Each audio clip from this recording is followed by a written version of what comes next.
जहां एक ओर आज़ादी का जश्न मनाया जा रहा था, वहीं दूसरी ओर देश का बंटवारा भी हो रहा।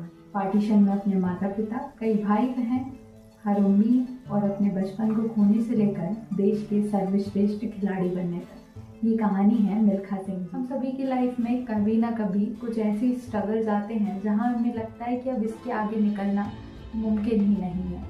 लेकिन आज की इस कहानी से हम बहुत कुछ सीखेंगे एंड हमें ये चीज़ें पता चलेंगी कि शायद वो चीज़ें भी हम कर सकते हैं जो हमें देखने में या सुनने में इम्पॉसिबल लगती है।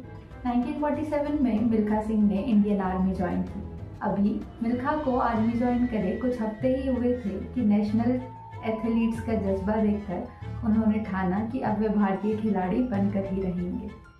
जिस दौरान सभी लोग आराम किया करते थे, मिल्खा सिंह ने उस टाइम को अपने एफर्ट्स और हार्डवर्क से एक सक्सेसफुल लाइफ बनाने के लिए चुना। मिल्खा सिंह कहते हैं कि ये डिसिप्लिन ही है जिसने उन्हें एक नेशनल एथलीट बनाया। मिल्खा सिंह के सामने जब भी उनके कंफर्ट जोन या मेहनत का ऑप्शन आया, उन्होंने हर बार मेहनत को चूज करते हुए अपने कंफर्ट जोन को त्यागा। मिल्खा सिंह अपनी तैयारी में इतनी जान लगा देती कि कई बार उन्हें खून की उल्टियाँ होती, आंखों के सामने सब धुंधला हो जाता और वे ज़मीन पर गिर जाते। लेकिन जैसे ही उन्हें ग्राउंड दिखना चालू होता, वे वापस खड़े होते क्योंकि उन्हें एक नेशनल प्लेयर बनकर दिखाना था। अगली सुबह इंडियन टीम के सिलेक्शन की रेस थी, लेकिन उनके सीनियर्स को ये बात पसंद नहीं आई। रात के दौरान उनके सीनियर्स ने उन्हें कंबल से ढका और पैरों पर इस कदर डंडे मारे कि दौड़ना तो दूर, उनका चलना भी मुश्किल होता।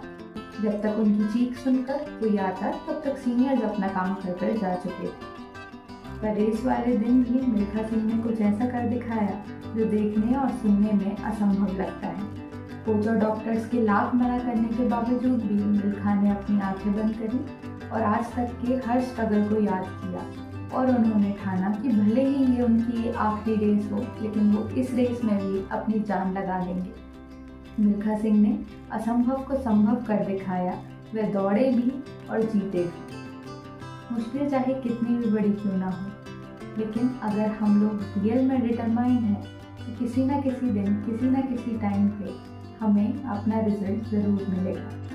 शुरुआती दिनों में और कई बार बीच में भी मिल्खा ने कई सारे फेलियर्स का सामना किया, लेकिन हर बार उन्होंने हार जीत में नहीं, जबकि हर बार अपने बेस और अपनी आप को इम्प्रूव करने पर ध्यान दिया। मिल्खा सिंह कहते थे कि वो हार या जीत का फैसला तो नहीं कर सकते, लेकिन वे कुछ छोटी छोटी चीज़ों को बदल सकते हैं जो उन्हें जीत दिला सकती है और जो उन्हें हर रेस में अपने आप को इम्प्रूव करने में हेल्प करती है। ऐसा नहीं था कि एक बार अच्छा करने के बाद उन्होंने कभी फेलियर्स नहीं देखे, लेकिन मिल्खा सिंह ने अपने हर फेलियर से सीख कर अपनी परफॉर्मेंस को इम्प्रूव किया। 1958 में जब एशियन गेम्स हुए तो मिल्खा सिंह ने 200 मीटर एंड 400 मीटर में गोल्ड मेडल हासिल किया। फ्लाइंग सिख की इस स्टोरी से हम ये सीखते हैं कि अपने सपनों की जर्नी कभी आसान तो नहीं होगी, लेकिन नामुमकिन भी नहीं। अगर आपको मिल्खा सिंह की ये कहानी पसंद आई तो हमारे channel know and grow with Babel India को सब्सक्राइब करें एंड हम आप तक ऐसी ही कई कहानियाँ और मेंटरशिप को पहुँचाते रहेंगे। शुक्रिया, धन्यवाद, मिलते हैं अगले वीडियो में।